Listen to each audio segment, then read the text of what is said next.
Hello बेटा, आज की क्लास में जो हमने लास्ट क्लास में क्या किया था, जो कंपोजिट जो स्लैब्स की थी उस पर बेस्ड क्वेश्चन हम करते हैं हीट ट्रांसफर में। पहला क्वेश्चन देखो, आया हुआ सवाल है बेटा नीट के अंदर, कह रहे कि consider a compound slab consisting of two different materials, दो अलग अलग मटेरियल हैं और सेम थिकनेस है, थर्मल कंडक्टिविटीज़ के और 2K है, सीरीज़ में कनेक्ट किया है। आपको बताना है कि इक्विवेलेंट कंडक्टिविटी क्या होगी। इक्वल थिकनेस इक्वल लेंथ लिखो बेटा, इसको इक्वल लेंथ, थिकनेस तो सेम है ही, लेंथ भी सेम ही है। तो बेटा जब आप सीरीज कॉम्बिनेशन करते हो, जब आप क्या करते हो सीरीज कॉम्बिनेशन, उस केस में जो के इक्विवेलेंट का जो फॉर्मूला है, K equivalent that will be equal to summation of Li divided by summation of Li upon Ki।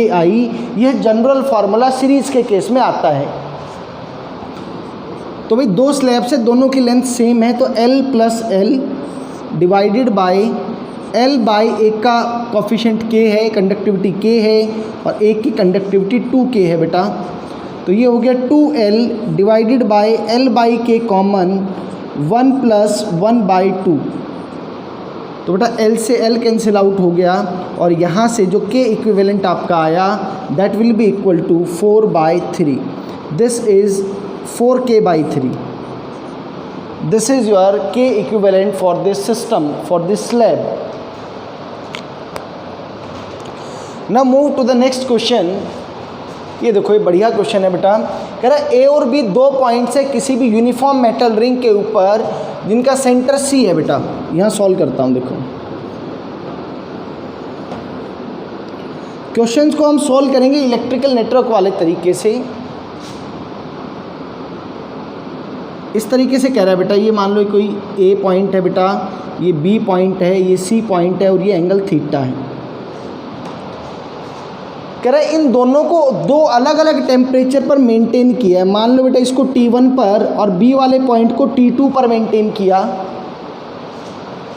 अब कह रहे हैं कि जब थीटा की वैल्यू 180 डिग्री है, तो जो A से B का जो रेट ऑफ हीट फ्लो है वो 1.2 है। तो बेटा जब एंगल 180 डिग्री हो जाएगा तो देखो ये किस तरीके से बन जाएगा, ये समथिंग लाइक दिस। ये बेटा A पॉइंट, ये B पॉइंट, ये आपका H आएगा, इधर टेम्परेचर T1 और ये टेम्परेचर T2। आप देखो दोनों की लेंथ बराबर है, ऊपर वाली लेंथ भी बराबर है, नीचे वाली लेंथ भी बराबर है। मैं कहता हूँ कि इसका रेजिस्टेंस R मान लो, तो इसका रेजिस्टेंस भी R हो गया।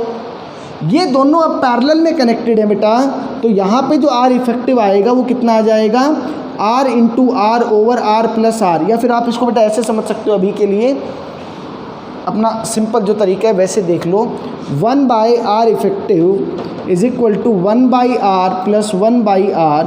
तो बेटा ये आपका आ गया 2/R, और R इफेक्टिव जो होगा बेटा that will be equal to R/2। जो हीट आएगी इस केस में बेटा that can be written as T1 minus T2 divided by R effective. तो T1 माइनस T2 और R इफेक्टिव की वैल्यू बेटा क्या आई है, R/2, और ये जो है ये आपको दे रखा है 1.2 वाट के बराबर है, 1.2 बेटा।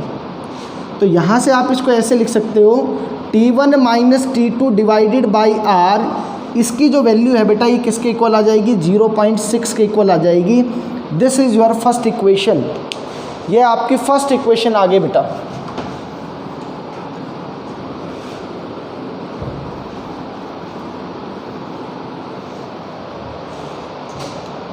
तो ये एक इक्वेशन आ गई। अब क्या कह रहे हैं कि जब थीटा की वैल्यू 90 डिग्री हो जाएगी उस केस में क्या होगा।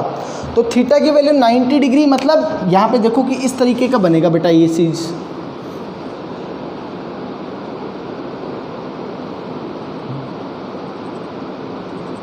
ये A ये B।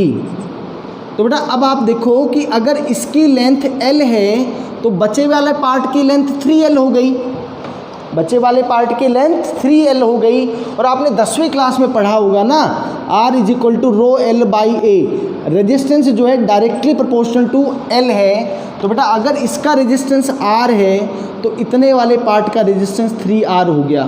तो अब आप इसको ऐसे देख सकते हो बेटा कि ऊपर रेजिस्टेंस है ये लो, ये 3R और ये R, तो मैं इसका इफेक्टिव रेजिस्टेंस निकाल लेता हूँ।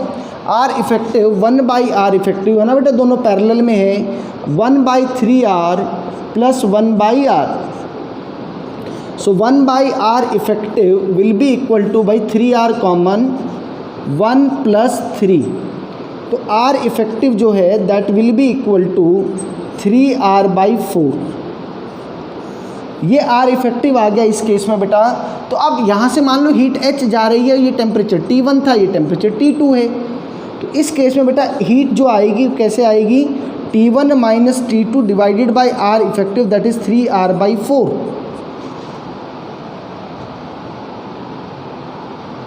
ठीक है, तो बेटा ये कैसे लिखेंगे, H is equal to T1 minus T2 by R into 4/3 into 4/3।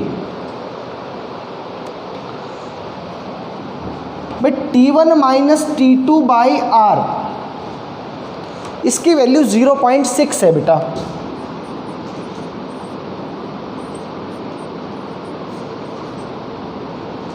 तो ये H की वैल्यू यहाँ पे कितनी आ गई,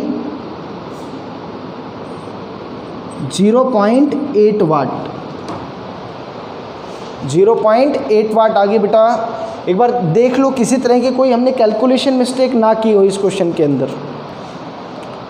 देखो बेटा इसमें ना एक हमने हल्की सी गलती कर दी, एक बार उसको देख लो कि जैसे मैंने बेटा यहाँ पे क्या किया कि इतने पार्ट आधी लेंथ का रेजिस्टेंस R माना और इस आधी का भी रेजिस्टेंस R मान लिया, तो यहाँ पे वो गड़बड़ कर दी ना, ये आधी का 1/4 है बेटा, तो यानी कि इतने पार्ट का रेजिस्टेंस कितना हो जाएगा R/2। या आप ऐसे मानो कि टोटल जो लेंथ थी ना, टोटल जो लेंथ थी उसका रेजिस्टेंस 2R माना था, ये टोटल लेंथ का 1/4 पार्ट है, यानी कि 2R इंटू 1/4 बेटा, तो वो आ जाएगा R/2। और ये वाला बेटा फिर कितना बन जाएगा, 3R/4। ये आपका कितना बन जाएगा, है ना, 2R इंटू 3/4 पार्ट है ना बेटा उसका, तो 3R/2 बन जाएगा, सॉरी 3R/2। तो अब जरा एक बार इसको दोबारा से एक बार देख लेते हैं, हल्की से हमने जल्दबाजी में गलती कर दी कि 1/R इफेक्टिव बेटा वो कितना आएगा, अब ये आएगा 3R/2 और ये बेटा R/2, so 1/3R/2 plus 1/R/2, so 1/R effective will be equal to 3R, ये तो 2 ही रह गया बेटा, और 3 2 जा 6, तो यहाँ से R इफेक्टिव की वैल्यू आ गई आपकी 3R/8 बेटा। अब जरा देखो H is equal to T1 minus T2 divided by 3R/8, तो भाई इसको ऐसे लिख लो 8/3 into T1 minus T2 by R, तो T1 minus T2 by R की वैल्यू बेटा 0.6 है, तो H की वैल्यू आ जाएगी 8/3 इंटू 0.6, तो बेटा ये आ गया 1.6 वाट। तो ध्यान रखना है कि वो हमने वो गड़बड़ कर दी ना कि वो जो रेजिस्टेंस हमने लिया वो दोनों केस में अलग अलग मान लिया, ऐसा आपको नहीं करना है, नोट करो जल्दी से। देखो बेटा इसको हम जो हमारा जो नॉर्मल मेथड था उससे भी करके दिखा देते हैं, काफ़ी लोगों के दिमाग में कि पता नहीं यार उससे आंसर सही आएगा कि नहीं आएगा, वो देखो वो अप्रोच देख लेते हैं। भाई जब ये वाली कंडीशन है तो बेटा ये मान लो हीट H इधर है, इधर कुछ हीट H1 जाएगी और इधर हीट कुछ H2 जाएगी, और क्योंकि यूनिफॉर्म वायर है ना तो बेटा ये मान लो ना कि यार इधर तो हीट H/2 ही जाएगी और इधर भी हीट H/2 ही जाएगी, ऐसा मान सकते हैं हम लोग, या H1 H2 मान लें, वैसे मान लो कोई दिक्कत नहीं बेटा उसमें, H बराबर ऐसे लिख लो, चलो H1 प्लस H2 ऐसा लिख लो, कोई बात नहीं। तो H का फॉर्मूला क्या होता है बेटा आपका, KA डेल्टा थीटा वाला फॉर्मूला, तो भाई वायर सेम है तो K ही रहेगा बेटा ऊपर वाले पार्ट के लिए, एरिया ऑफ क्रॉस सेक्शन भी सेम है, into T1 minus T2 divided bye बेटा उसकी लेंथ, ये वाली जो लेंथ है टोटल, ये टोटल लेंथ इसकी कितनी है, अगर मैं इसका रेडियस R मान लेता हूँ बेटा, तो ये जो लेंथ आएगी वो कितनी आ जाएगी, πr आ जाएगी आपकी, प्लस H2 कैसे लिखोगे, उसका लिए भी थर्मल कंडक्टिविटी K ही है, तो KA T1 minus T2 divided by πr, तो बेटा यहाँ से क्या आ गया आपके पास K A T1 minus T2 divided by pi R, ये ट्वाइस हो गया बेटा, और ये आपको दे रखा है 1.2 वाट के बराबर। ये आपकी पहली इक्वेशन आ गई। दूसरे केस में क्या हुआ,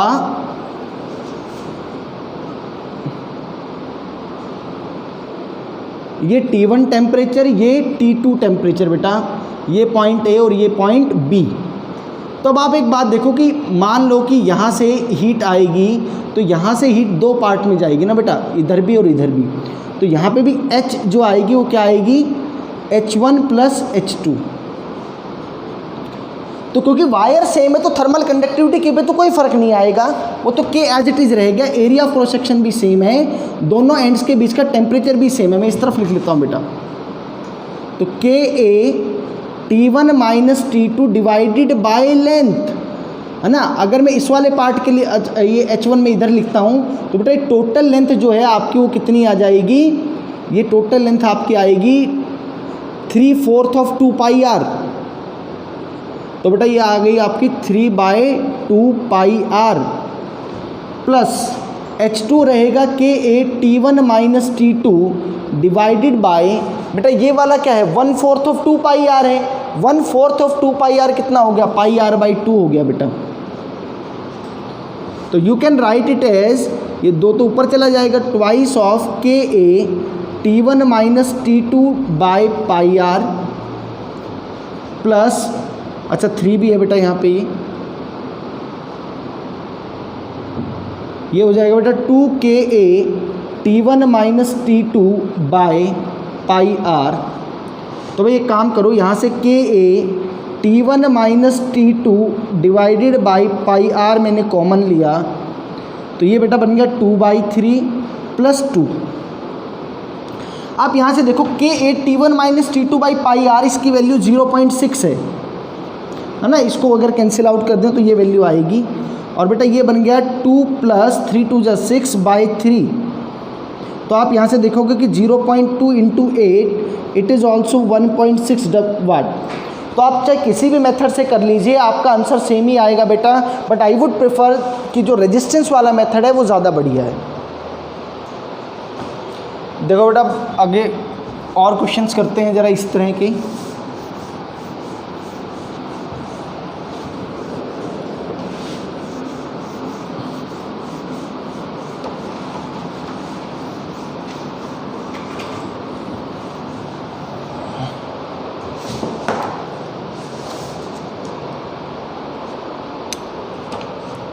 देखो बेटा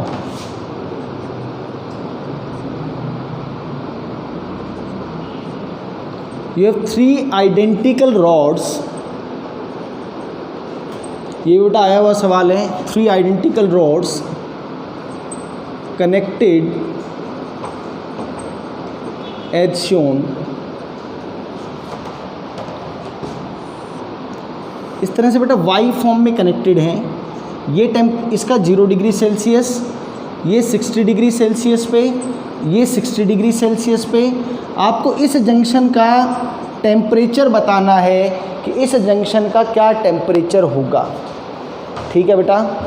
तो एक बात देखो, ये हाइयर टेम्परेचर पे है, ये लोअर पे है, तो भाई ये वाला ऐसे मान लो कि इधर से हीट कुछ H1 आएगी, इधर से हीट कुछ H2 आएगी, और इधर हीट H जाएगी, ठीक है बेटा। तो आप क्या लिख सकते हो कि सर H बराबर H1 जमा H2 होगी। मैं इसको रेजिस्टेंस वाले तरीके से देखता हूँ बेटा, तीनों आइडेंटिकल हैं अगर, तो सबका रेजिस्टेंस सेम ही आएगा। इस जंक्शन का टेम्परेचर T मान लेता हूँ मैं। तो देखो बेटा H की वैल्यू, H क्या है, इस वाले में जो हीट फ्लो हो रही है, आप यहाँ से देखो बेटा, यहाँ से इधर हीट माननी है आपने, तो क्या लिखूँ, T माइनस 0 डिवाइडेड बाई उसका रेजिस्टेंस R बराबर H1 यहाँ से यहाँ फ्लो कर रहा है 60 माइनस T डिवाइडेड बाई उसका रेजिस्टेंस R जमा यहाँ से यहाँ फ्लो कर रहा है 60 माइनस T, इसका जंक्शन का टेम्परेचर T, रेजिस्टेंस R। तो T बराबर R से R कैंसिल आउट हो गया, बराबर 120 माइनस 2T और बेटा ये इस तरफ आ गया 3T इज इक्वल टू 120, तो बेटा टेम्परेचर आ गया आपका 40 degree Celsius. This is the question previously asked in NEET. और बिल्कुल सिमिलर टाइप का एक और क्वेश्चन है जो किस में आया हुआ है बेटा, वो IIT मेंस में भी सवाल पूछा हुआ है इसी टाइप का। तो ये क्वेश्चन हम इस तरीके से कर लेंगे बेटा, ठीक है। चलो और देखो, और थोड़ा सा अपना लेवल और बढ़िया करते हैं क्वेश्चंस का। देखो अपने पास 6 आइडेंटिकल रॉड्स हैं। We have 6 identical rods connected as shown।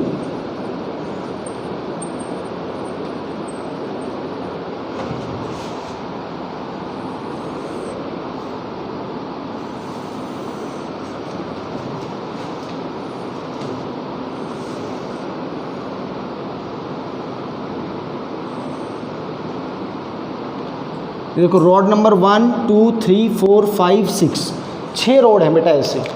इनको नाम लिख देते हैं कुछ, ये A, ये B, ये बेटा इसका C नाम रख दिया, इसका D, इसका E, इसका F। A का जो टेम्परेचर है वो मान लो 2T नॉट टेम्परेचर है, और B का जो टेम्परेचर है बेटा वो T नॉट टेम्परेचर है। आपको क्या बताना है, आपको C का, D का, E का, F का, सब जो भी पॉइंट्स हैं इन सब पॉइंट्स का आपको टेम्परेचर बताना है बेटा। तो देखो सबसे पहले एक काम देखो कि इतना इतना जो पार्ट है ये, मैं इसको रेजिस्टेंस वाले तरीके से देखता हूँ बेटा। इसका रेजिस्टेंस R, इसका भी R, इसका भी R, इसका भी R, इसका भी R और इसका भी R। ये R, R और R, ये तीनों R बेटा कैसे हैं, ये तीनों R सीरीज़ के अंदर हैं। तो बेटा इसकी जगह तो 3R लिख दिया जा सकता है। देखो ऐसे लाइक दिस, ये C, ये बेटा A, ये तो R ही है। अच्छा इसके ऊपर ये, इसको ऐसे दिखा देता हूँ मैं, ये 3R और बेटा ये R, और ये जंक्शन आपका F हो गया, और भाई इसका भी R होगा और ये आपका B हो गया। तो 3R और R आपस में पैरेलल में हैं, तो भाई 1/R effective will be equal to 1/3R plus 1/R। तो बेटा इसको जब आपने सॉल्व किया तो ये वैल्यू आ गई आपकी 3R/4।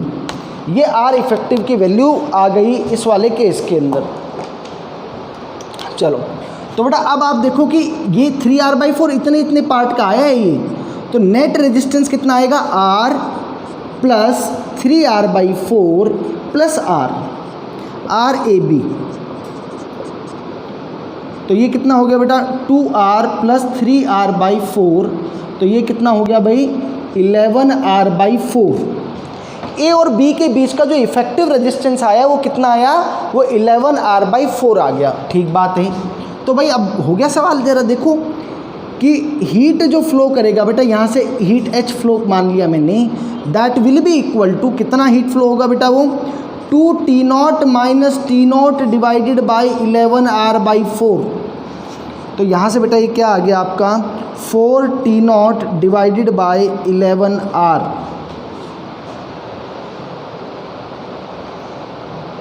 ये आपका हीट की H की वैल्यू आ गई बेटा, लेकिन मुझे हीट नहीं चाहिए, मुझे तो टेम्परेचर चाहिए था बेटा।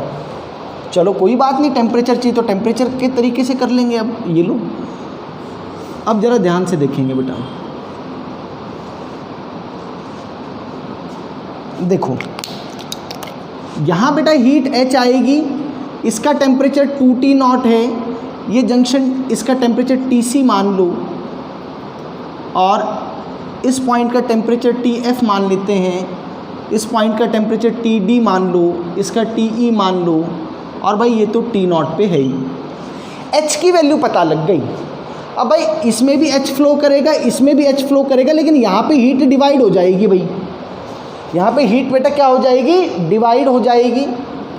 जब हीट डिवाइड होगी यानी कि यहाँ पे जब इधर और इधर जब करंट जाएगा, तो एक्चुअल में बेटा यहाँ पे हम करंट डिवाइडिंग रूल एक पता होता है हमें, देखो आप याद रखेंगे इसको, बाकी 12th में इसको सीखेंगे भी।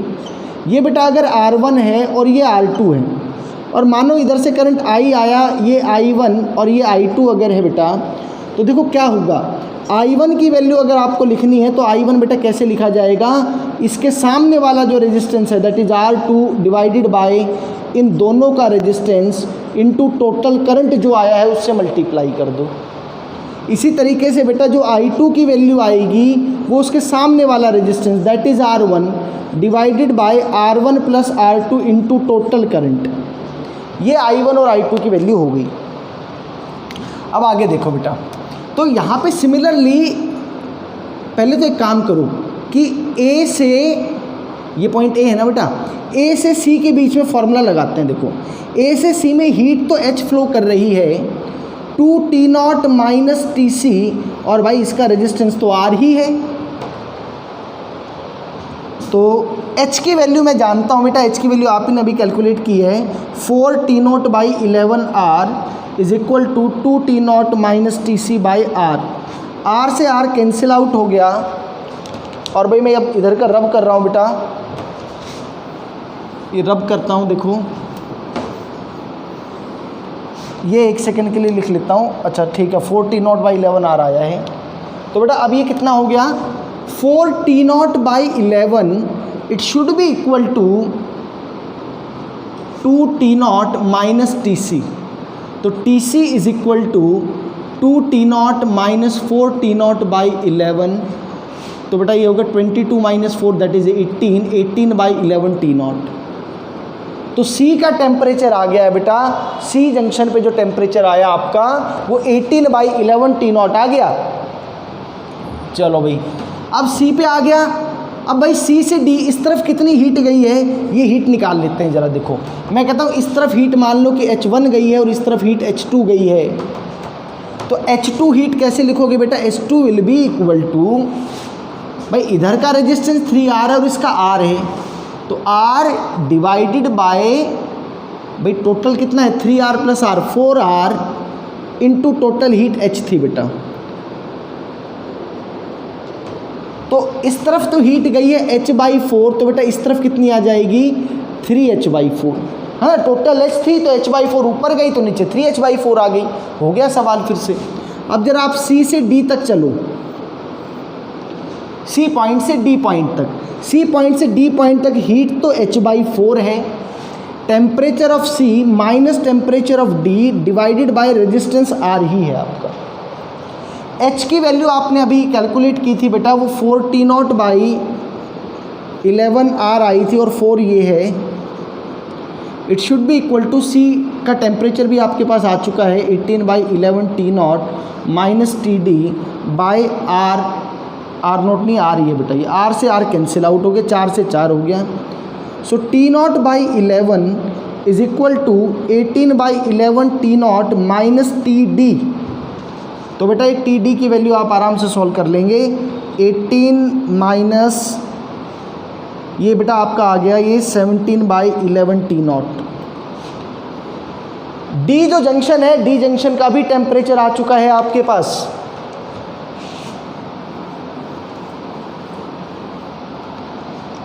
अब भाई C से F चल लो, C से F हीट जा रही है 3/4 इंटू H, और भाई H की वैल्यू आप ऑलरेडी जानते हो। H की वैल्यू कितनी आई थी आपकी 4T0 by 11R। It should be equal to, बेटा क्या लिखो इसको, TC माइनस TF, और उसका भाई रेजिस्टेंस तो R ही है, R से R कैंसिल आउट हो गया, 4 से 4 कैंसिल आउट हो गया, 3T0 बाई 11। भाई C का टेम्परेचर ये रहा 18 by 11 T0 minus T of F। तो बेटा T ऑफ F आ गया आपका 15 बाई 11 T0।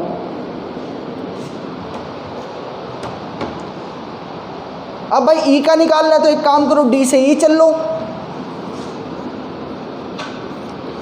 D से E।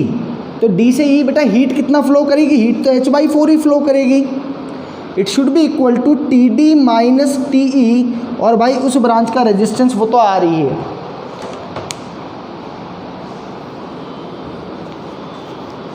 बेटा बिल्कुल आसान है, इसको रेजिस्टेंस की फॉर्म में वो डेल्टा V बाई R वाली फॉर्म से ही करेंगे, बार बार उसी से हो जाएगा। H की वैल्यू बेटा आई थी हमारी 4T0 बाई 11R, और भाई डी पॉइंट का टेम्परेचर अभी हमने कैलकुलेट किया था, डी पॉइंट का जो टेम्परेचर आया था वो डी पॉइंट का टेम्परेचर कितना आया था, एक सेकेंड देखते हैं बेटा, डी पॉइंट का टेम्परेचर कितना है बताना, 17 T0/11।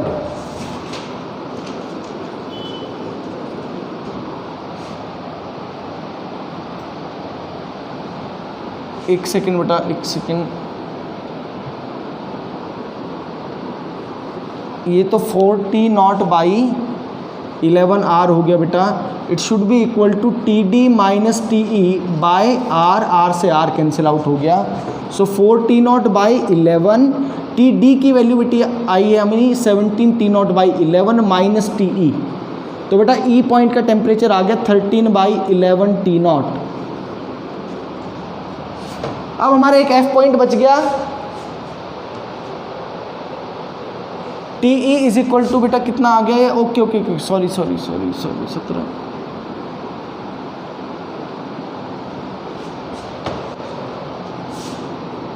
ये 4 T0/11 यही आ रहा है, क्या हुआ,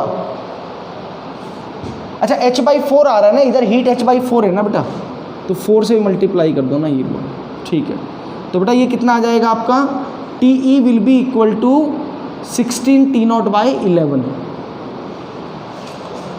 अब एक F पॉइंट का और बताना है, तो भाई एक काम करो, F से B की तरफ चल दो, तो F से वहाँ तक हीट तो H ही जा रही है, सो TF माइनस उसका टेम्परेचर T0 है ऑलरेडी, डिवाइडेड बाय उसका रेजिस्टेंस R है बेटा। H की वैल्यू आप लोग जानते हो 4 T0/11 R, TF minus T0/R, R से R गया, तो बेटा TF की वैल्यू कितनी आ जाएगी, 4 T0/11 प्लस T0, तो 15/11 T0। ये बेटा आपका F जंक्शन जो है उसका टेम्परेचर आ गया।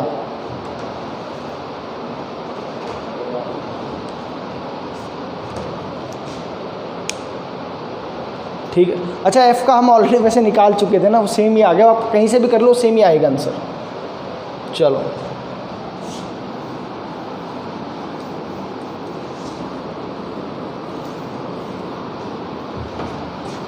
एक बेटा इसमें बनता है व्हीटस्टोन ब्रिज,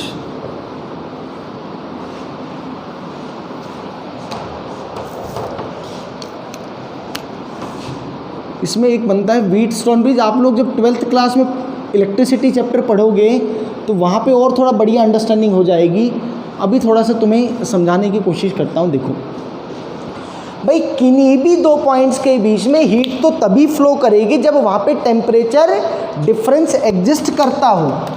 अब मान लो कि किसी ने ये रोड्स ऐसे कनेक्ट कर दी भाई, लाइक दिस,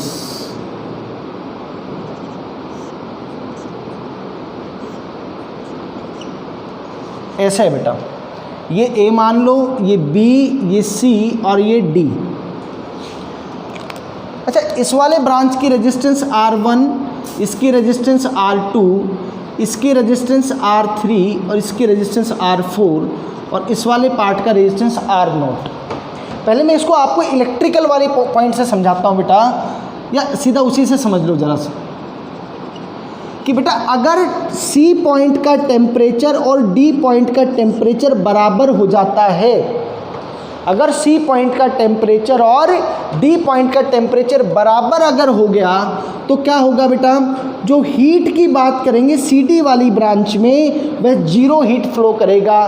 उस वाली ब्रांच के अंदर, उस वाली रोड के अंदर कोई भी हीट करंट फ्लो ही नहीं करेगा। फ्लो नहीं करेगा तो HCD बराबर जीरो। और भाई जब उसमें रोड में कुछ हीट फ्लो ही नहीं कर रही तो भाई एक काम क्या कर सकते हो हम, रिमूव रॉड CD, वो CD रॉड को रिमूव कर दो बेटा। तो उस केस में फिर ये कंडीशन ऐसे बन जाएगी आपकी, ये लो, ये R1, ये R2, ये R4 और ये R3।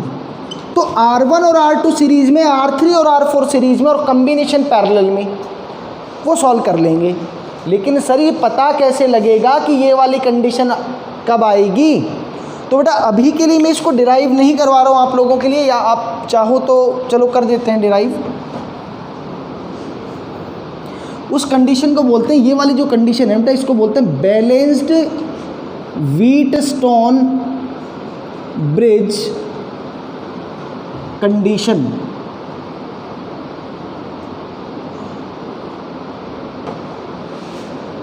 Balanced Wheatstone bridge condition.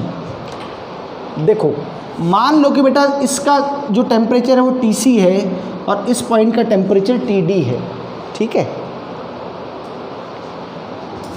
या फिर ऐसा करो सीधी कंडीशन ही लिख लो बेटा अभी के लिए, अभी मत डिराइव करो, कि इन दोनों का जो एडजेसेंट जो आर्म्स है बेटा, this by this it should be equal to this by this, R2 by R4। ये कंडीशन है बेटा किसकी? बैलेंस्ड व्हीटस्टोन ब्रिज की। This is the condition for balanced Wheatstone bridge बेटा। या आप इसको ऐसे भी लिख सकते हो R1 R4 is equal to R2 R3, कि जो आमने सामने जो रेजिस्टेंसेज हैं उनका प्रोडक्ट सेम आना चाहिए, या फिर जो एडजेसेंट आर्म्स हैं बेटा उनका जो रेजिस्टेंसेज है उनका रेशियो सेम आना चाहिए। तो मैं कहूँगा कि कैसी कंडीशन है, ये बैलेंस्ड व्हीटस्टोन ब्रिज वाली कंडीशन है, और उस केस में ये जो बीच वाली जो रॉड है बेटा वो हट जाएगी। तो ये आपको याद रखना है, जब हम 12th क्लास में जब हम पढ़ाएंगे व्हीटस्टोन ब्रिज उस टाइम पे आपको डिराइव करवा देंगे। तो अगर ऐसा हो जाएगा तो ये बात ध्यान रखना, C और D का टेम्परेचर सेम होगा, वहाँ कोई हीट फ्लो नहीं करेगा, ठीक है बेटा। तो इस तरह का एक क्वेश्चन हम कर लेते हैं, देखो जरा।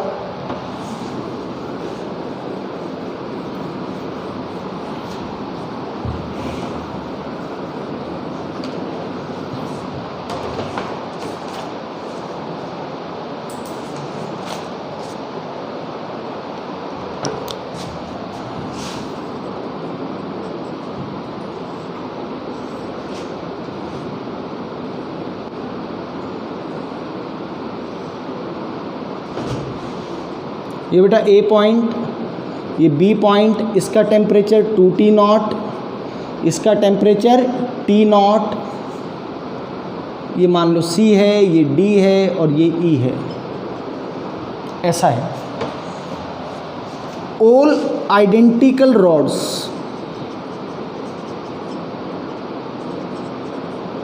जितनी भी ये रॉड है बेटा 6 की 6 रॉड, ये सब आइडेंटिकल रॉड्स हैं। आइडेंटिकल रॉड होने का मतलब क्या हो गया बेटा? आइडेंटिकल रॉड होने का मतलब क्या हो गया कि they have the same value of R, उनके लिए R की वैल्यू सेम ही रहेगी। चलो R की वैल्यू सेम है, कोई बात नहीं है।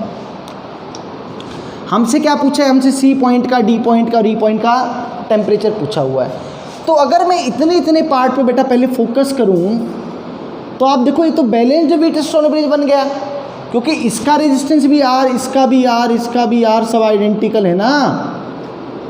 R by R is equal to R by R, this is balanced Wheatstone bridge. तो बीच वाली रोड को गायब कर दो। बीच वाली रोड को जब आप गायब करोगे तो अब आपकी फिगर ये बन गई बेटा, ये और ये भाई।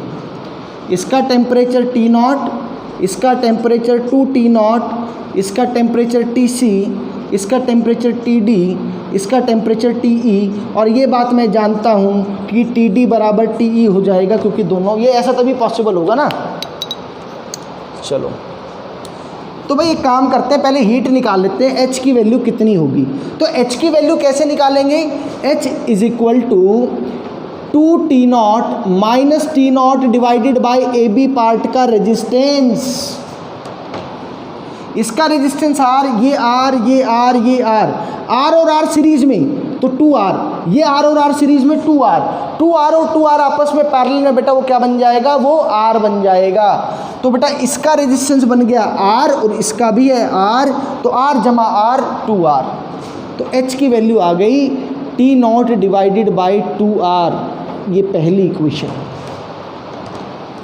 अब जरा सोचो कि ऊपर वाले पार्ट का रेजिस्टेंस भी 2R और इधर भी रेजिस्टेंस 2R, तो बेटा अगर उधर से हीट H आई थी ना तो इधर H/2 जाएगी और इधर H/2 जाएगी, बराबर बराबर हीट जाएगी। तो बन गई बात। अब आप एक काम करो, पहले ये पॉइंट A है ना, नाम लिख के रखो, A, C, ये B, वो D, ये E। तो ए से सी चलो जरा, है ना, ए से सी चलते हैं। तो ए पॉइंट का टेम्परेचर, अच्छा ए से सी में हीट तो एच है, 2T0 minus TC divided by उसका रेजिस्टेंस R। एच की वैल्यू बेटा कितनी है, T0 by 2R is equal to 2T0 minus TC by R। R से R कैंसिल हो गया, तो भाई TC is equal to 2T0 minus T0 by 2, 3T0 by 2। C junction का बेटा टेम्परेचर आ चुका है, सी जंक्शन का टेम्परेचर कितना आ गया, 3T0 बाई 2 आ गया। अब हमें क्या कैलकुलेट करना है, अब डी पॉइंट का टेम्परेचर बताना है, डी जंक्शन का टेम्परेचर बताना है बेटा, बताते हैं। देखो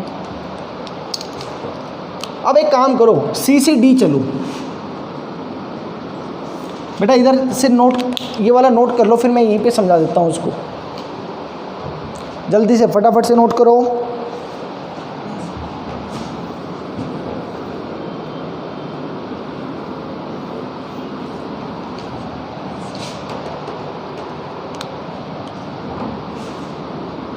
सी से डी अगर चलते हैं बेटा, देखो तो कैसे लिखेंगे, सी से डी जब आप जाओगे तो हीट तो H/2 जा रही है, it should be equal to TC minus TD और उसका रेजिस्टेंस है R। H की वैल्यू जो आई थी अपनी, आई थी T0 बाई 2R, और एक 2 ऑलरेडी ये यहाँ पे प्रेजेंट है।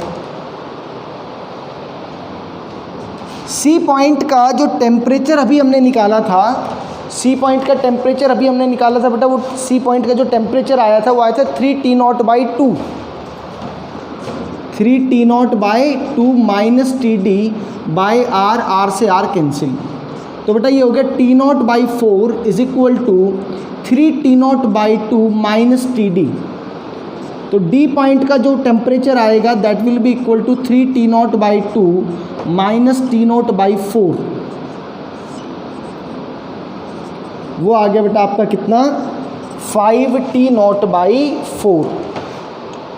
और बेटा यही टेम्परेचर आपका ई जो जंक्शन है उसका भी यही टेम्परेचर आ जाएगा, कोई दिक्कत नहीं है इस तरह के क्वेश्चंस में। तो आपको बेसिकली क्या करना है, किन्हीं भी दो पॉइंट्स के बीच का टेम्परेचर डिफरेंस डिवाइडेड बाय उसका रेजिस्टेंस हम कर देंगे, उसे सवाल सॉल्व कर लेंगे। सिंपल इस तरीके से सवाल करेंगे। एक और बढ़िया सा सवाल कर लेते हैं, देखो फिर उसी के साथ जो ये इस तरह वाला जो था कंडक्शन वो ख़त्म हो जाएगा। इसमें कुछ स्फेरिकल शेल और सिलेंड्रिकल शेल के बेटा कुछ क्वेश्चंस हैं, वो हम करेंगे। We will discuss such type of questions in the next class.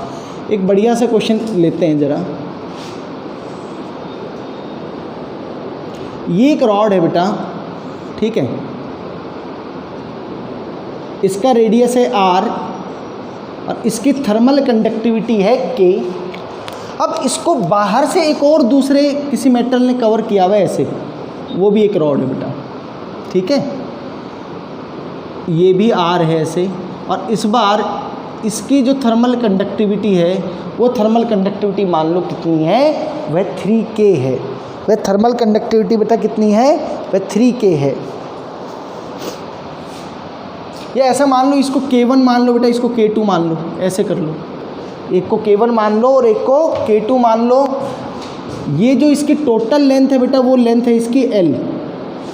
इसकी जो टोटल लेंथ है वह टोटल लेंथ क्या रहेगी, वह टोटल लेंथ L रहेगी। यहाँ से हीट फ्लो करेगी और यहाँ से बाहर आएगी। आपको इसका K इफेक्टिव बताना है कि इसका K इफेक्टिव क्या होगा। एक्चुअल में आप इसको समझो, पहले तो ये समझो कि ये सीरीज वाला कॉम्बिनेशन है कि पैरेलल वाला कॉम्बिनेशन है। बेटा दोनों जो रॉड्स हैं वो कॉमन एंड्स पर कनेक्टेड है, तो दोनों के बीच का पोटेंशियल डिफरेंस या टेम्परेचर डिफरेंस दोनों का सेम रहेगा। दोनों की जो हीट जो फ्लो करेगी वो तो अलग अलग हीट फ्लो करेगी, वो तो अलग अलग हीट फ्लो करेगी। कोई नहीं, मैं इसका रेजिस्टेंस R1 मान लेता हूँ बेटा, इसका R1 और बाहर वाले का R2, ठीक है बेटा, R1 और R2 मान लेते हैं। तो R1 कैसे लिखोगे, वो जो मैं थर्मल रेजिस्टेंस लिख रहा हूँ बेटा उसी फॉर्म में लिखते हैं। जब क्वेश्चन हमें कंडक्टिविटी के फॉर्म में दे दिया तो रेजिस्टेंस की वैल्यू वैसे ही लिखेंगे। वो फॉर्मूला होता है हमारा क्या, L/KA। तो L/K1 इंटू बेटा इसका जो वो है एरिया, वो है πr²। तो R1 is equal to L/πr²।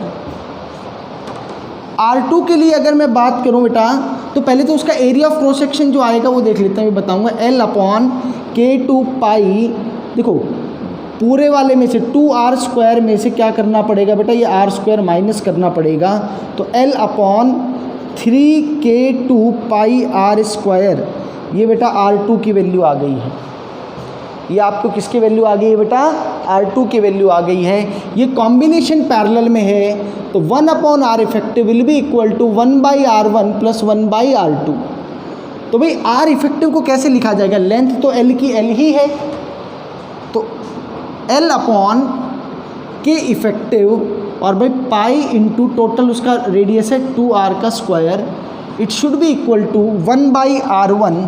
तो 1/R1 बेटा आप कैसे लिखोगे, K1 pi R square by L plus K2 pi R square by L।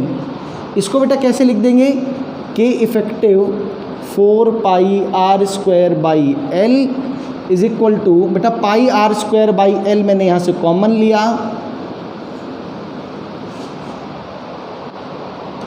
अच्छा बेटा यहाँ पे ये क्या है 3K2 है ना, 3K2 वाला फैक्टर है, तो ये बन जाएगा K1 plus 3K2 pi R square by L से pi R square by L cancel out हो गया। K effective will be equal to 1/4 K1 plus 3K2। So this is how we calculate the value of K effective बेटा। तो आप इन questions की practice कीजिएगा, बहुत ज़्यादा क्वेश्चंस की प्रैक्टिस की ज़रूरत नहीं, जो ये क्वेश्चंस किए वही बहुत हैं, सिमिलर टाइप के क्वेश्चंस ही एग्जाम में जनरली रिपीट होते हैं।